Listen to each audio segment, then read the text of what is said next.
दादा असता तर काय गोष्ट झाली असती, दादा असता आज तर खूप गोष्टी वेगळ्या असत्या. हे तुम्हालाही माहिती आहे आणि मला माहिती आहे. गंमत मला अशी वाटते की अनेक स्टेटमेंट्स आम्ही तेव्हा केले, तेव्हा आम्हाला खोडून काढण्यात आलं आणि आज आम्ही म्हणतोय नको रे बाबा, आणि पांडुरंग साक्षी आहेत आणि अनेक लोक साक्षी आहेत. आणि तेवढंच नाही, तुमच्यापैकी कितीतरी पत्रकार आहेत ज्यांना दादा स्वतःच बोलला होता.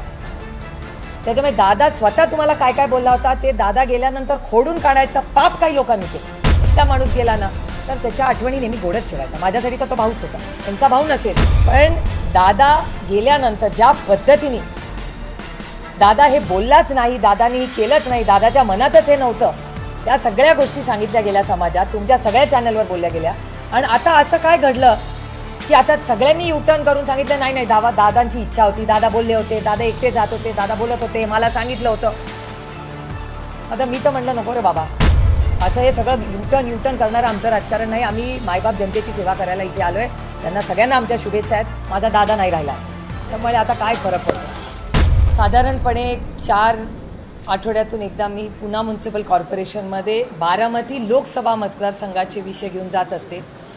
काँग्रेस, शिवसेना आणि राष्ट्रवादी काँग्रेस पक्ष या तिन्ही पक्षांची जी महाविकास आघाडी आहे त्यांच्या मदतीनेच बारामती लोकसभा मतदारसंघात या सगळ्यांच्या प्रयत्नांनी, कष्टांनी मी लोकप्रतिनिधी म्हणून दिल्लीला गेले. आणि अर्थातच त्यानंतर जे इलेक्शन झाली त्याच्यात आम्ही सगळे वेगळे लढलो.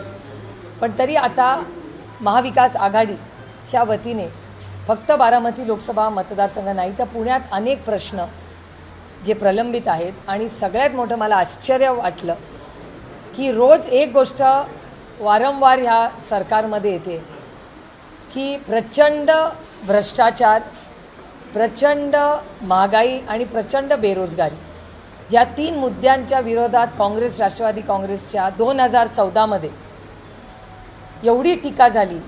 आज राज्यामध्ये आणि देशामध्ये काय परिस्थिती आहे. मग 2014मध्ये होतं ते बरं होतं आणि त्यातले कुठलेच आरोप जे आमच्या नेत्यांवर झाले त्यातल्या कुठल्याच आरोपावर जेव्हा आमच्याबरोबर होतं तेव्हा ED, CBI, इन्कम टॅक्स होतं. त्याच्यानंतर अनेक लोकांनी पक्ष बदलले आणि त्यांच्याचे आरोप हे सगळे वॉशिंग मशीनमध्ये धुवून निघाले. मग आरोप होते का नाही, मग आरोप खोटे होते का, हा एक वेगळा विषय. पण साधारणपणे पुणे शहरामध्ये वाढती गुन्हेगारी, सगळे प्रोजेक्ट्स जे काही डिले होत आहेत ते, येणारा उशिरा झालेला पाऊस, त्याच्यामुळे पाण्याचे होणारे प्रश्न, कचऱ्याचा तर प्रश्न असतोच, अशी अनेक महत्त्वाच्या मुद्द्यांवर सविस्तर चर्चा झाली. आणि त्यांची इच्छा आहे की अमोलदादा आणि मी दोघंही पुणे शहराचं लोकप्रतिनिधी म्हणून काम करतो. तर आम्ही जसं शिरूर आणि बारामतीच्या भागासाठी काम करतो तसं पुणे शहरामध्ये होणारा भ्रष्टाचार असेल किंवा पाण्याचं नियोजन होत नाही आहे, खड्डे आहेत, त्या सगळ्यामध्ये आम्ही लोकप्रतिनिधी बनून आम्ही दोघांनी जास्त वेळ द्यावा अशी त्यांची मागणी आहे. आणि पुढच्या महिन्यापासून, खरं तर ह्याच महिन्याला 12 तारखेला आम्ही मीटिंग लावतो आहे, पण एक साधारणपणे एक सिस्टम लावतो आहे आम्ही की अमोलदादा किंवा मी किंवा आम्ही दोघंही आम्ही दर महिन्याला महाविकास आघाडीची पुणे म्युनिसिपल कॉर्पोरेशनमध्ये एक मीटिंग घेणार आहोत आणि जिल्हा परिषदमध्येही घेणार आहोत. विधान परिषदेसाठी आपल्या पक्षाकडून खरेदी जागा महाविकास आघाडीत आपल्या पक्षाला सुरू आहे. 2 अर्ज दाखल केलेले तुषार कामत यांनी, श्रीकांत पाटील, काय त्या अनुषंगाने चर्चा झाली? कारण काँग्रेसचे 16 नगरसेवक आहेत, 15 दिले, आपले पण 3 आहेत. या विषयामध्ये चर्चा झाली पाहिजे? या इलेक्शनबद्दल काहीच चर्चा झाली नाही, कारण का ते काँग्रेस सगळे महाविकास आघाडीचे नेते मुंबईत बोलले होते. हर्षवर्धन सपकाळजी, माननीय उद्धवजी, राऊत साहेब आणि त्यांचे सगळेच लोक, आम्ही मागच्या आठवड्यात 2 आमच्या मीटिंग झाल्यात. आणि जो काही निर्णय महाविकास आघाडीचा एकत्रपणे लढण्याचा आम्ही तिघांनी घेतलेला आहे, तर आमचे सगळे सहकारी जिथे तिघं आम्ही एकत्र मिळून लढतो आहे, त्याच्यामुळे तो काही विषयाची फार काही चर्चा होण्याचं आज कारणही नाही. खरं तर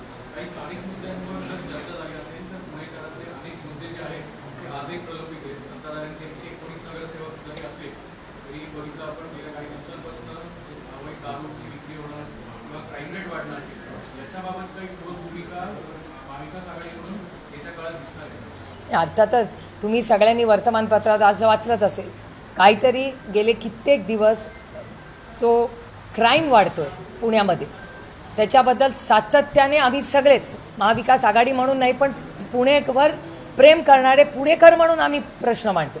राजकारण होत राहील, इलेक्शन होत राहतील, पण आम्ही सगळे पुण्याचे लोक आहोत, आम्ही पुणेकर आहोत. या पुण्याने आम्हाला सगळ्यांना किती दिलेलं आहे. आमची नैतिक जबाबदारी नाही की जर गुन्हेगारी वाढत असेल, काय आपल्या सगळ्यांच्या घरात लहान मुलं लेकी सुना नाही आहेत, मग लढायचं नाही त्याच्यासाठी. आणि गंमत मला एकाची वाटते की महाराष्ट्र सरकारचा स्थानिक डेटा आणि केंद्र सरकारचा क्राईमचा डेटा ह्याच्यात तफावत आहे. म्हणजे आदरणीय माननीय अमित शहाजींचा डिपार्टमेंटचा डेटा, महाराष्ट्र सरकारचा डेटा आणि पुणे शहराचा डेटा, हे तिन्ही वेगळे वेगळे डेटाज हे आलेले आहेत. त्यामुळे कुठला डेटा खरा हा एक प्रश्न आहे. पण त्याचबरोबर पुणे शहरामध्ये तुमच्या सगळ्यांच्या चॅनल्सवर आणि प्रत्येक वर्तमानपत्रात एक दिवस आड, कदाचित रोजही असेल, पण कुठली ना कुठली घटना, दुर्दैवी घटना ही पुण्यामध्ये होते. मला आश्चर्य वाटतं आहे की एवढे सगळे व्हिडिओ सगळ्या चॅनलवर चालत असताना पुण्याचे पोलीस यंत्रणेला ते कसे दिसत नाहीत का, ते टी व्हीच बघत नाहीत, हा प्रश्न माझ्या मनात आलेला आहे खरं, आणि पडलेला आहे मला मोठा प्रश्न.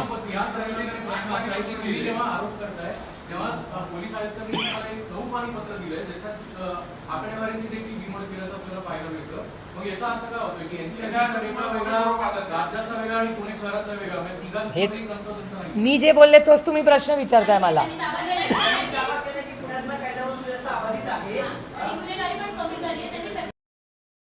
पत्र मला, पण मग हे त्यांनी पत्र मला लिहायच्याऐवजी माननीय देवाभाऊंना आणि अमित भाई शहांना लिहायला पाहिजे होतं ना, कारण का डेटा तर त्यांचंच सरकार आहे केंद्रात पण आणि राज्यात. तर ते मला पत्र लिहायच्याऐवजी त्या दोन गृहमंत्र्यांना पत्र लिहिलं पाहिजे ना, कारण का डेटा आला कुठून? गृहमंत्रालयातून. आणि गृहमंत्रालयातून डेटा आला, नुसता डेटा नाही. त्यांना जर असं वाटत असेल की इथे कोयता गँग नाही, तर मी प्रत्येक चॅनलचे मनपूर्वक हात जोडून आभार मानते की कोयता गँग जेव्हा जेव्हा अटॅक करते तेव्हा तेव्हा तुम्ही जबाबदारीने त्याचे व्हिडिओज हे चॅनलवर दाखवतात. मागच्या आठवड्यात कात्रज चौकामधली मारामारी जणू काय तो सिनेमाचा शॉट आहे. एका माणसाला धरून त्याला वरून फेकून द्यायचेही उद्योग चाललेले. तिथल्या नगरसेवकांची मी बोलली. आता कुठला पक्ष विचारायचा नाही, कारण का आम्हाला या विषयात राजकारणच आणायचं नाही, कारण का आमचं पुणं बदनाम होतं आहे. त्यामुळे या सगळ्या परिस्थितीमध्ये जरी हा डेटा येत असेल तरी अतिशय विनम्र आणि प्रांजळपणे मी माननीय जे कारभारी आहेत पुण्याचे त्यांना गेल्या मीडियामधल्या गेल्या 1 महिन्यातल्या सगळ्या बातम्या पाठवणार आहे. क्राईम कमी होत असेल तर आनंदच आहे, पण ह्या त्याचं वास्तवता काय आहे कदाचित ते टी व्ही बघत नसतील, असंही असू शकेल.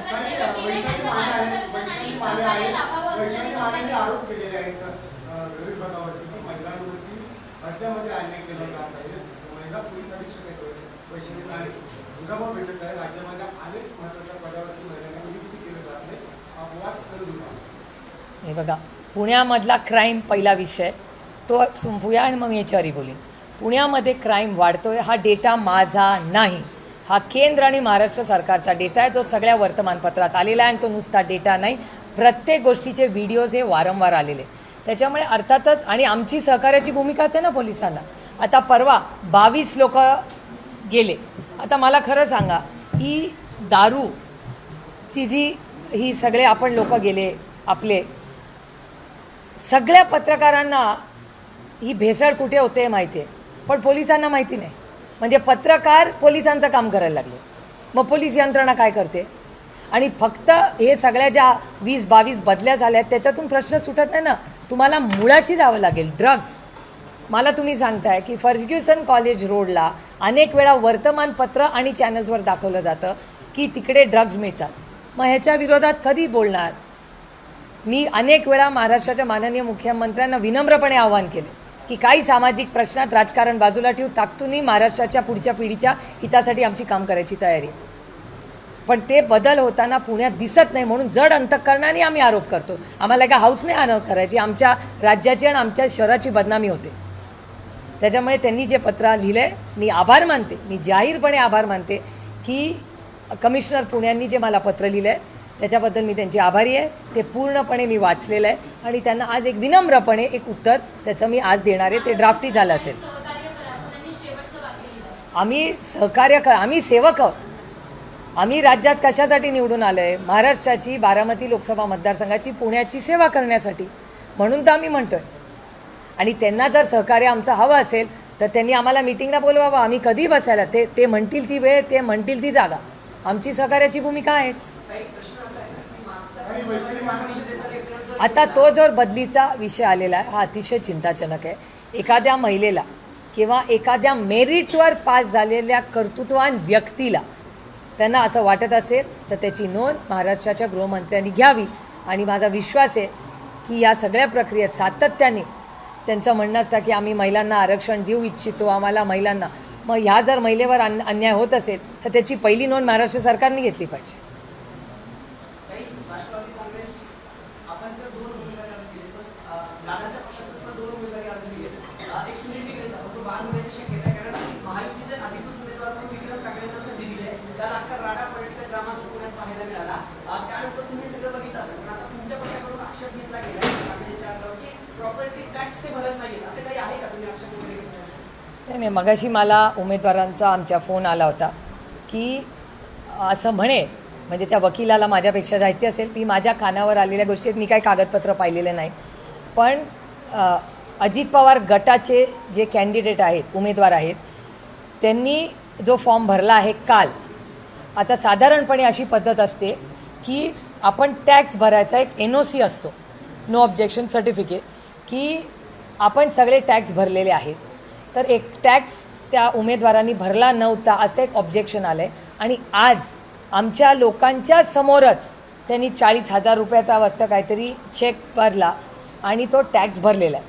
आता ह्याच्यात मला फक्त टेक्निकल प्रश्न आहे.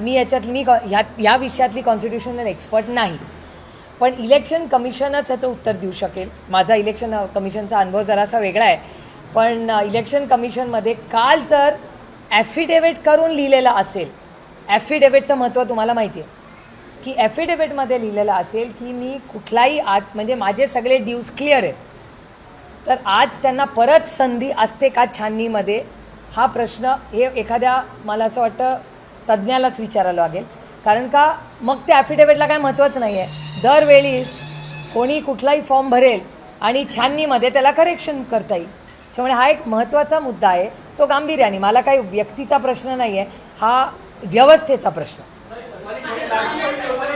एक मिनिट, त्याच्यावर मी सविस्तर बोली. बाहेरून आलेल्या उमेदवारांना संधी दिली गेली, अचानक निष्ठावंतांना डावललं गेलं. सुनेत्रा पवारांची बैठक घेतली होती ना, जवळपास 13 जण इच्छुक होते. म्हणजे सुनील टिकरेंचं नाव होतं, अनेकांचं नाव होतं.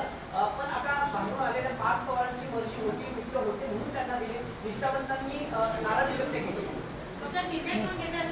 मी तुम्हाला खरं सांगू का, आता त्यांच्या गटात काय चालतं हे मला खरंच माहिती नसतं. याचं कारण महागाई, बेरोजगारी आणि भ्रष्टाचार इतका या देशात वाढत चालला आहे. पेट्रोल डिझेलचे भाव, सिलेंडरचा भाव, त्याच्यामुळे त्यांच्या ह्या सगळ्या त्यांचा गट कसा चालतो याच्यात मला फार कमी वेळ खरं तर मिळतो. पण अनेक वर्ष त्यातले काही लोकांचे अश्रूही मी TV वर पाहिले.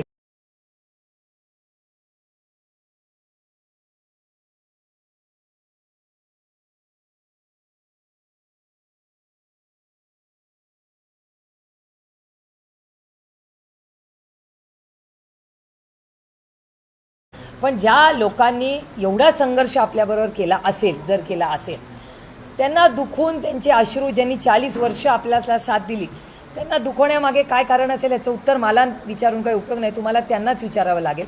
कारण का मीही अनेक त्या लोकांबरोबर काम केले. अतिशय कर्तृत्ववान ते लोक आहेत. 5-6 लोकांना TV वरही मला पाहायचा काल संधी मिळाली. अतिशय कर्तृत्ववान, कष्ट करणारे. आदरणीय पवारसाहेबांबरोबर काम केलं, माननीय दादांबरोबर काम केलं, असे खूप अनुभवी नेते काल TV वर दिसले. पण मला त्याच्यावर काही बोलायचं नाही, कारण का त्यांच्या गटात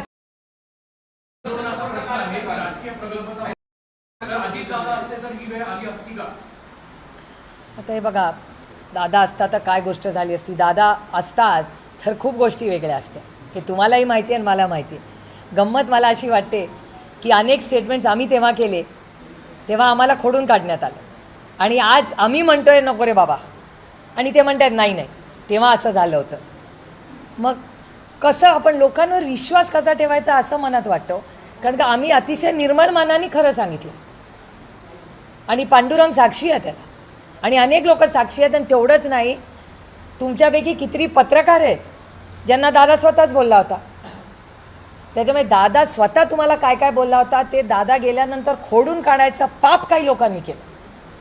कारण का आपल्याकडे पद्धत आहे, किती काय मतभेद असू दे, मनभेद असू दे, एकदा माणूस गेला ना तर त्याच्या आठवणी नेहमी गोडच ठेवायचा. माझ्यासाठी तर तो भाऊच होता. ह्यांचा भाऊ नसेल, त्यांच्याबरोबर संघटनेत काम केलेलं असेल, पण दादा गेल्यानंतर ज्या पद्धतीने दादा हे बोललाच नाही, दादानी केलंच नाही, दादाच्या मनातच हे नव्हतं, या सगळ्या गोष्टी सांगितल्या गेल्या समाजात, तुमच्या सगळ्या चॅनलवर बोलल्या गेल्या. आणि आता असं काय घडलं की आता सगळ्यांनी युटर्न करून सांगितलं नाही नाही, दादांची इच्छा होती, दादा बोलले होते, दादा एकटे जात होते, दादा बोलत होते, मला सांगितलं होतं. आता मी तर म्हटलं नको रे बाबा, असं हे सगळं युटर्न करणारं आमचं राजकारण नाही. आम्ही मायबाप जनतेची सेवा करायला इथे आलो आहे. त्यांना सगळ्यांना आमच्या शुभेच्छा आहेत. माझा दादा नाही राहिला आता, त्यामुळे आता जिल्हा समितीच्या वेळेस पण असंच झालं. काही बातम्या ज्या बाहेर आल्या होत्या ना, सुमित्रा वहिनींच्या पश्चात त्यांची सही घेतली गेली, जिल्हा समितीचं नाव होतं, कारण विक्रम ठाकरेचा दुसरा पवित्र ड्रामा, मोठ्या बहीण आहेत, म्हणजे दादांचं प्रेम होतं तुमच्यावर. तुम्हाला असं नाही वाटत की पार्टला भातसा म्हणून समजावून सांगावं की बाबा थोडंसं सगळ्यांना घेऊन चालावं पुढे, किंवा असं काही कोणी होतं? मी तुम्हाला खरं सांगू, माझा स्वभाव कसा आहे, मी विचारल्याशिवाय कोणालाच मार्गदर्शन करेन. आणि आता वयाने कोणीच लहान नाही, त्याच्यामुळे मी विचारल्याशिवाय कोणालाही मार्गदर्शन करत नाही. माझ्या 2 मुलांना पण करत नाही, घरातल्या कुणालाच करत नाही. सगळ्यांनाच हे माहिती आहे, म्हणून आत्या सगळ्यांना आवडते आणि आत्या काही बोलतच नाही. कोणाचे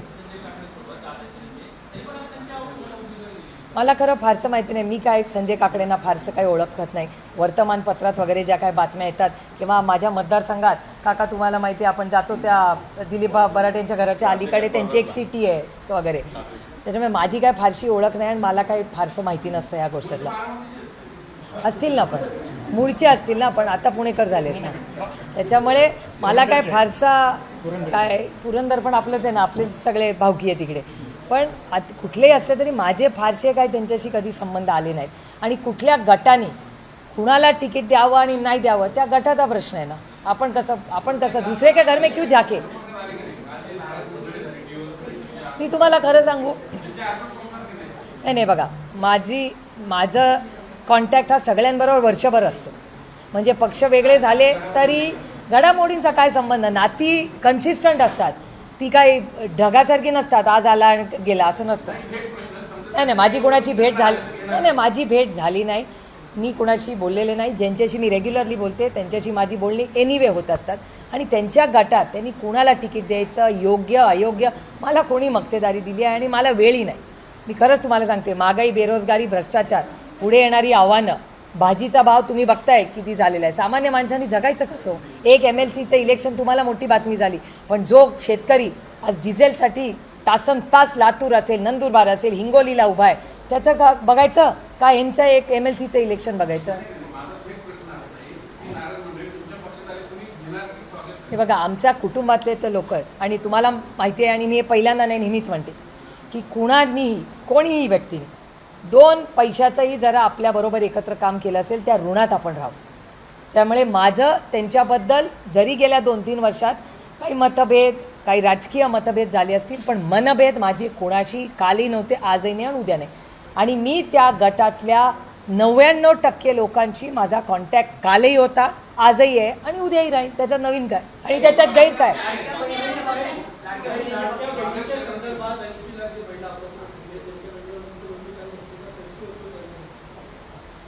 काल एका चॅनलच्या कार्यक्रमात सकाळी मी होते, दुपारी माननीय मुख्यमंत्री होते आणि माननीय मुख्यमंत्र्यांनी त्या कार्यक्रमात असं स्पष्टीकरण केलं की एखादा लाखाचा कमी जास्त असेल, कागद आत्ता माझ्याकडे नाही आहे, माझ्या गाडीत आहे, मी तो तुम्हाला देईन सगळं, 1-2 कोटी, मला वाटतं 65 का 66 लाख महिलांना इलेक्शन झाल्या पैसे देण्यात आले. त्याच्यापैकी 1700 का 17 कोटी त्याचे असे निघाले, 17,000 कोटी, ज्यांना नोकऱ्या होत्या सरकारी, त्यांनी ते पैसे घेतले, पुरुषांनी पैसे घेतले असे. म्हणजे आता पुरुष सरकारी नोकरी, म्हणजे मला प्रश्न विचारायचा महाराष्ट्र सरकारला की पहिल्यांदा तुम्ही जेव्हा फॉर्म भरून घेतले तेव्हा काय निकष लावले. इलेक्शन होतं, लोकसभाच्या नंतर ही स्कीम आली, मग विधानसभा, त्याच्यानंतर जिल्हा परिषद, तोपर्यंत स्कीममध्ये हळूहळू कमतरता आली. आणि आता जवळपास त्यांचं वेबसाईट दाखवते 1,12,00,000. हे व्हेरीफाय करा, त्यांचा वेबसाईटचा नंबर आहे 1,12,00,000. पण सरकार म्हणते हा नंबर फ्रीज होईल 1,60,00,000. म्हणजे जवळपास शेवटी 1 कोटी महिला ज्यांचा फॉर्म भरला होता त्यांना पैसे दिले होते. मला 3-4 प्रश्न सरकारला विचारायचे. एक तर 1 कोटी महिला, 80 लाख म्हणा, 1 कोटी म्हणा, जो काय नंबर त्यांना सरकारला मान्य असेल, कारण का त्यांच्याच वेबसाईटमध्ये तफावत आहे. पहिला प्रश्न माझा असा आहे की तुम्ही मग इतके कोटी रुपये कुणाला दिले? तुम्ही म्हणता त्या महिला त्या स्कीममध्ये बसत नाही. मग त्या महिलाचे आहेत, पुरुष आहेत का, डमी अकाउंट आहे, काय आहेत ते अकाउंट, कोण आहे ते? कारण का तुम्ही म्हणता निकषात बसत नाही. मग निकषात बसता नसताना पहिली स्कीम इम्प्लिमेंटच कशी झाली? हा पहिला मुद्दा. दुसरा, ह्याची पारदर्शक इन्क्वायरी झाली पाहिजे. मी SITची पण मागणी मागेही तुमच्यासमोर केलेली आहे. तिसरा मुद्दा की याची रिकव्हरी कशी करणार? मी पैसे दिले, मग तुम्ही कुठल्या अकाउंटला पैसे दिले, कुणाला पैसे दिले? तुमचं म्हणणं आहे EKYC झालं नाही. मला प्रश्न पडतो, तुम्हाला आठवत असेल माननीय मोदीजींनी एक स्टेटमेंट केलं होतं की मी कॅश हद्दपार पार करणार, आणि त्यांनी नोटबंदी केली होती. नोटबंदी झाली, सगळ्यांची जनधन अकाउंट्स मिळली. अभिमानाने आम्हाला सांगायचे करोडो लोकांची जनधन, सगळे जे नॉन बँकिंगमधले 100% बँकिंग सिस्टममध्ये आले जनधन योजनेत. आणि मनमोहन सिंग साहेबांच्या सरकारने आधार कार्ड काढलं होतं. गाव, वाडी, वस्ती आधार कार्ड मिळालं की नाही या देशात सगळ्यांना? हे मनमोहन सिंग साहेबांच्या काळात झालेला हा उपक्रम आहे. मग जनधन योजना, ती पण चिदंबरम साहेबांची योजना आहे. पुढे मोदी साहेबांनी ती पुढे नेली, मान्य केली, पुढे केली नाही, पण ओरिजिनल ती जनधन योजना ही चिदंबरम साहेबांची मनमोहन सिंग साहेबांच्या सरकारमध्ये. मग जनधन योजना आणि आधार कार्ड हे क्लब करून तुम्ही तीच यंत्रणा वापरून तुम्ही लाडकी बहीण योजना का नाही केली? हे इन्फ्रास्ट्रक्चर तर होतं ना. मग 1 कोटी म्हणा, 80 लाख म्हणा, माझं म्हणणं एकही चुकीचा असता कामा नाही ना. मग ह्याला काय म्हणायचं? इलेक्टोरल भ्रष्टाचार म्हणायचा, बनवाबनवी म्हणायचा, का आमचे जयंतराव म्हणाले तसं? गरज मला माहिती आहे काय पाहिजे. ही योजना जी आहे ती एवढ्या मोठ्या प्रमाणात राबवायची होती, हे सगळं राबवायला राज्य सरकार सक्षम वेळ ठरलं असं वाटतं तुम्हाला? असा एक नोट येली आहे की जी मी माझ्या वाचण्यात आली, त्याचा मी अभ्यास करणार आहे. त्याच्यामुळे मी अजूनही माननीय मुख्यमंत्र्यांना इतक्यात पत्र लिहिणार नाही आहे, पण मी थोडा डेटा केंद्र सरकारकडून घेणार आहे. कारण का आम्हाला जी माहिती आली आहे की केंद्र सरकारकडून सर्व शिक्षा अभियानचे आणि RTEचे पैसे येतात.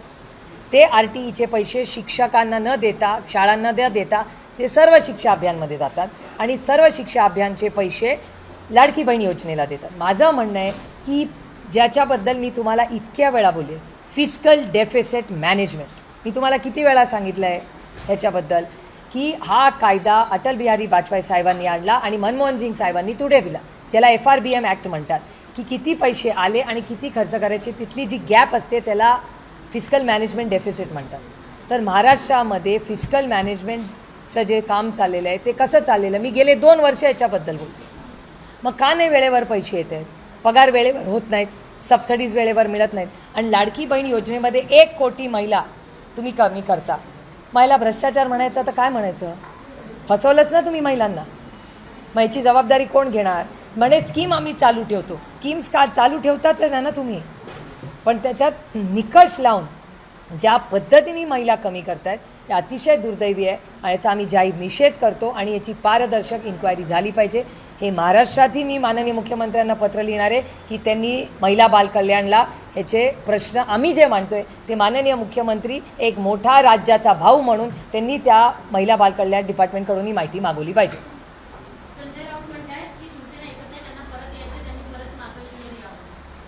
ठीक आहे ना, असं अनेक राजकीय पक्षांमध्ये जातं. काही प्रेमाने परत जातात, काही आईसनी परत जातात. आईस म्हणजे तुम्ही विसरला असाल तर इन्कम टॅक्स, CBI आणि ED. आईस उन्हाळा पण वाढला आहे आजकाल, त्याच्यामुळे काही आईसच्या केसेस असतात, काही प्रेमाच्या केसेस असतात. आता ते काळाप्रमाणे कळतं.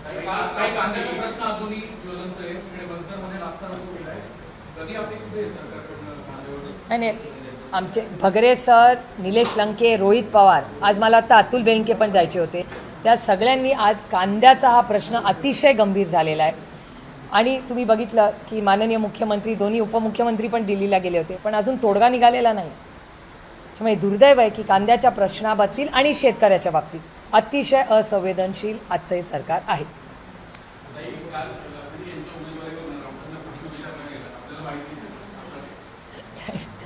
बघा, राऊत साहेब आमचे मोठे भाऊ आहेत, त्यांना आम्हाला सगळं बोलण्याचा अधिकार आहे.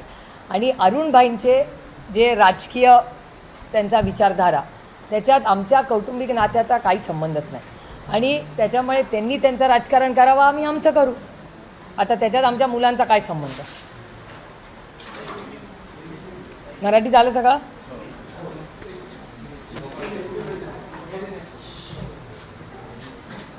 चला चलो रोल.